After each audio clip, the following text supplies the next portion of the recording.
Get a new wife for my son. You're useless." Those cruel words were hurled at me without a shred of remorse by my mother-in-law on the very day our multi-generational house was finally completed. I always knew she didn't think much of me. Despite that, I had agreed to build this house, taking her feelings into consideration, but I never expected to be treated with such disdain. I stood there speechless as she smiled smugly. My husband looked as pale as a ghost. She had no idea how deeply her words would cut. "My name is Elena, and I'm 30 years old. After graduating from vocational school, I worked at a production company, drawing illustrations. 2 years ago, I became an independent contractor, working as a freelance designer. While I no longer enjoy the benefits and set holidays I had when I was employed, my income has increased significantly, allowing me to save more than enough. My husband Camille, whom I married 3 years ago, has been my biggest supporter. He encouraged me when I was contemplating becoming independent. 'Elena, I believe you can be successful on your own,' he said. 'But if I fail, I'll lose my income, and it will be a burden to you, Camille. Don't worry about that. We're a team, remember? If you want to try something new, I want to support you.' 'Camille, don't worry. No matter what happens, you're not alone. I'll support you with all my might.'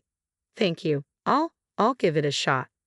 With Camille's unwavering support, I ventured into freelancing. In the beginning, jobs were scarce and my income was nearly zero. But my husband's encouragement kept me going. Now, 2 years later, I have more work than I can handle, from regular gigs to major projects. Somewhere along the line, my income surpassed both my previous earnings and my husband's. My annual income now exceeds $10 million. Our comfortable financial situation allowed us to enjoy more luxurious experiences together, like shopping and traveling, whenever Camille had time off. One day, while working from home, I started feeling unwell. When the discomfort persisted for several days, I visited the doctor. To my surprise, I discovered I was pregnant. I went home and nervously awaited my husband's return. That evening, as soon as he walked in, I brought up the topic. "Hey Camille, you know I haven't been feeling well lately, right? So I went to the hospital today." "Oh right, I'm sorry I couldn't go with you. Are you okay?" "Yeah, actually, there's something I need to tell you. I'm pregnant." "What? You're pregnant?" He stared at me with wide eyes, his bag slipping from his hand. "Really?" he asked, a smile spreading across his face. I nodded, beaming. Camille hugged me tightly. Thank you so much, Elena. I'm so happy." "Whoa, I can't breathe, Camille." "Oh, I'm sorry. I was just so excited." "Seeing you this happy makes me happy too, Camille. Let's work hard together." "Absolutely. I'll work even harder so that you'll be okay when you're close to giving birth and can't work." "Thank you. I plan to work until the last minute too," I said, smiling at Camille's tearful expression. As we started eating the dinner I had prepared, my husband could only talk about our future child. "I wonder what the gender will be. We need to prepare various baby items. Should I take paternity leave?"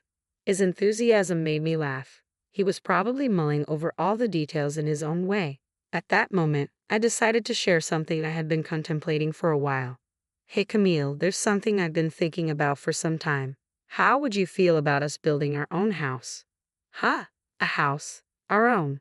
"I've always imagined that when we have a child, I'd want us to live in a standalone house. I envision creating a room just for our child and call it lavish, but I've also been thinking about having a study room." "That sounds reasonable. With our future child in mind, our current condominium does feel a bit cramped." "Exactly. Now that we know I'm pregnant, I really want to make this happen if we can." "Yeah, I agree. Let's welcome our child into the best environment possible." So we made the decision to build a new house. On our days off, we toured model rooms and immediately began planning the floor layout, aiming to complete the house before the arrival of our child.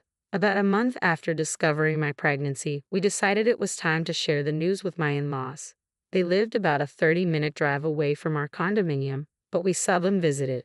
The reason was simple, though unspoken. I found it challenging to deal with my mother-in-law. The issues began shortly after our marriage, perhaps even earlier when we visited his parents' house to announce our engagement. My mother-in-law had never been welcoming, often sporting a sullen expression. Initially, we used to visit them regularly, but she would always ask, "No children yet?" Her lack of understanding extended to my profession. She would remark, "Drawing for a living isn't a real job." whenever my husband and father-in-law were out of earshot. Gradually, I began avoiding their house due to her insensitive comments. Even when my husband suggested visiting, I would politely decline, citing deadlines. But this time, despite my reservations, I felt obligated to go, believing she might be happy if we shared our pregnancy news. So, with my husband at the wheel, we set out for my in-laws' house. Upon arriving, I was greeted by my mother-in-law's usual sullen demeanor. Well, it's been a long time, hasn't it, Elena? Yes, it has, mother-in-law. I wonder what you've been up to. Surely not just drawing all this time, right? That's what my job entails. Oh, still as feisty as ever. I had hoped you might have changed after being away for so long. She whispered these words to me when we were alone, yet she played the part of the doting mother-in-law in front of my husband and father-in-law. When my husband announced my pregnancy, she directed a saccharine voice towards me. Oh my Elena, congratulations. I'm truly delighted to hear I'll be seeing my first grandchild so soon. Aha, thank you. Is the baby a boy or a girl? We don't know yet, it's still too early to tell. Well, the gender doesn't matter as long as the baby is healthy. Yeah, you're absolutely right, I replied, forcing a smile to keep the atmosphere pleasant. After that, we all engaged in casual conversation, with my father-in-law joining in too. Then, amidst the light-hearted banter, my husband dropped a surprising piece of news. You know, we decided to build a new house, my husband announced. What? My mother-in-law's reaction was immediate. My ominous hunch proved correct as she responded with delight. Why not make it a two-family house? A two-family house? You mean you guys will live with us? Yes, our house is getting old. We were just debating whether to renovate or move entirely. Well, we didn't really plan to. I'm sure the child will benefit from living with grandparents, right? You agree too, don't you, Dad? My mother-in-law directed the conversation towards my father-in-law. Thrown into the discussion, my father-in-law kept his expression neutral, though there was a hint of joy as he muttered, Yeah, I guess so. Seeing his reaction, my mother-in-law turned to me, her eyes practically shouting, See? Elena, honey, Dad agrees too, so it's okay, right? She pressed. It's all so sudden. Why not? It seems more families are going nuclear these days. I'm sure we'll have a blast living together, she insisted. I hesitated, unsure how to respond. When the baby comes, working will be hard, you know. Wouldn't it be nice to have someone close by to help out with housework? My mother-in-law's suggestion gave me pause. Well, I had to admit she had a point. Balancing work and caring for a newborn would be challenging. If my mother-in-law was willing to lend a hand, it could make a significant difference. But did that mean we should live together? She seemed genuinely thrilled about the baby, which softened my reservations. Yet I found myself grappling with conflicting emotions. From then on, my mother-in-law's demeanor towards me shifted drastically. Regular texts flooded my phone. How are you feeling? If you need anything, just let me know. And other comforting messages. Perhaps the pregnancy prompted her change in attitude. Slowly, I began to let my guard down. One day, my husband posed the question, what are we going to do about the two-family house idea? As my mother-in-law's kindness grew, my perspective began to shift. Well, since your parents are so keen on the idea, maybe we should give it a try. Really? Are you sure? I thought you didn't get along with my parents. True, I was cautious around your mother and avoided visiting your parents' house, but ever since we learned about the baby, she's been remarkably kind. I think I'm willing to give it a chance. I see. Thank you, Elena. My mom can be a bit self-centered, but I think she's genuinely excited about our child. Yeah, I can sense that too. Well, we'll need to adjust our plans then. Let's talk to the construction company. A few days later, we returned to the construction company we had consulted before and informed them of our decision to proceed with building a two-family house. With some floor plans already in mind, we worked to expand upon them.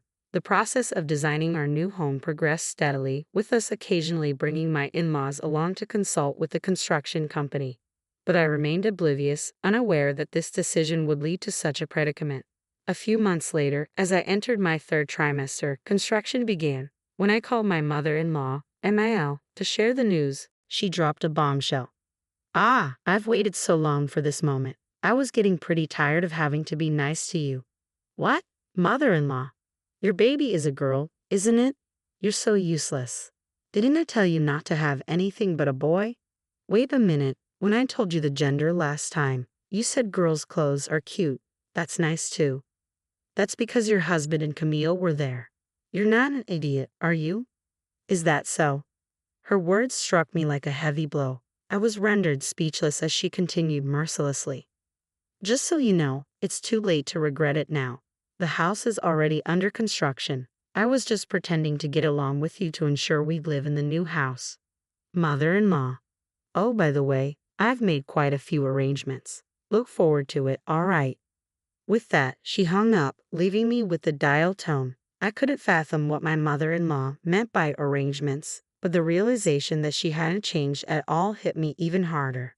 I wanted to confide in my husband, but I couldn't bring myself to disrupt his happiness as he joyfully anticipated the baby's arrival. I had hoped to settle the matter after giving birth and calming down by the time the house was completed. A few months later, our daughter arrived safely, and the house was finished about 6 months later. We had briefed my husband on the rough details, and we agreed to keep our interactions with my mother-in-law to a minimum while allowing her to live in the two-family house we had built. However, on the day of the handover, my mother-in-law, brimming with anticipation, said to me, "Finally, this moment has arrived, Elena. Thank you for your efforts. From now on, you're on your own. Best of luck with your job and childcare." Excuse me, mother-in-law? Not only me, but my husband and father-in-law were also left speechless. My mother-in-law, perhaps thinking that since the house was built, anything would suffice, continued to utter heartless words. "I'm sure you know I despise a bride as charmless as you. If you're aware, why not just leave with that child?" Wait a moment, what are you saying? I found a new bride for my son. Divorce your incompetent husband again, all right? I've reached out to everyone I know who has a daughter. I searched for a docile girl among them. I believe she'll be obedient and become a housewife as I desire. In that moment, something inside me shattered with a deafening crash. A new bride? You must be joking. I was considering letting bygones be bygones and allowing her to stay with us. Enough, I'm going to evict her. With unwavering determination, I confronted the smirking mother-in-law before me. "You're the one who needs to leave." Mother-in-law, what? What are you talking about? This house was built by my son, so there's no reason for me to leave. Oh, you're quite confident, aren't you? Naturally, even if you ask me to leave, it's my son's house, so I'll continue living here. Observing my mother-in-law's excessive confidence, I couldn't help but chuckle. Meanwhile, my husband spoke up slowly, his face draining of color. "Mom, don't tell me you didn't know." "Ha! What do you mean, Camille? This house, this duplex, was built under Elena's name." "What?" The proud smile my mother-in-law had been wearing just moments ago vanished instantly, replaced by a look of shock. Visibly upset, she struggled to form her words. "What are you talking about? She doesn't even have a job. How could she?" "That's what I've been telling you. Elena is an independent woman. She earns much more than I do." "Is that true?" "Absolutely. When we decided to build this duplex, we exceeded our budget, but Elena covered the extra costs." "What? That can't be true." The once smiling mother-in-law quickly paled, her expression now ashen. The final blow came from my father-in-law. He leveled a sharp accusation at my mother-in-law, who crumpled under the weight of his words. "What was that remark you made earlier? Are you telling me you've been treating Elena like this behind our backs all along? And what about wanting a new wife?" "No, that's not it. I was just considering what's best for Camille." "What's best for Camille? This was all you're doing. How could you treat Elena this way? I never thought you could stoop so low." "I wanted to." "No, please," father-in-law declared. "I'm going to get the divorce papers," and left the room. Left alone with me, mother-in-law turned to me, her eyes brimming with tears. "Elena, please, you have to help me. If things continue like this, he's going to divorce me." "What do you mean by help? This situation is of your own making, isn't it? Please, just say that I admit I was wrong. From now on, I'll accept you as my daughter-in-law, okay? Please." Despite her plea, there was no sincerity in her words. Looking at mother-in-law who cared only about herself, I felt a wave of disgust wash over me. I stared at her with the coldest gaze I could muster and spoke firmly. "Accept me as your daughter-in-law. Your acceptance means nothing to me. We're not a family anymore, remember? You have the audacity to apologize without meaning it? You're despicable. How dare you call me?" "Excuse me." You, who have been hurling insults at me this entire time, are now playing the victim. You squandered the opportunity I extended to you. From this moment on, I will never forgive you. You are not welcome in this house, and you will never see our daughter again. If you comprehend that, then leave right now. You are worthless. Leaving mother-in-law standing there, my husband and I, holding our daughter, entered the house. We locked the door behind us, denying mother-in-law entry.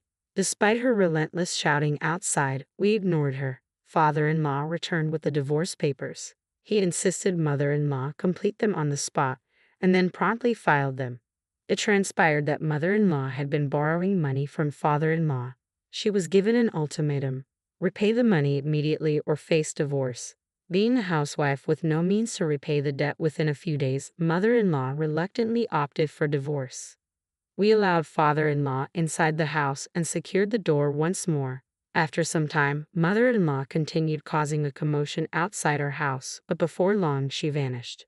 Later, we learned that mother-in-law's sister had reached out to father-in-law, informing him that mother-in-law had sought refuge with her. It seemed that mother-in-law had mistreated her sister in the past, nearly driving them apart. Now, in return for providing shelter, her sister was exacting revenge by assigning mother-in-law to all the household chores. It was clear she wasn't enjoying the easy life she once had. Meanwhile, our family of 4 was thriving. Father-in-law, a man of few words, doted on our daughter, showering her with affection. His presence alone sufficed to fill her with love. Looking ahead, we aim to continue building a joyful and nurturing home, working hand in hand with my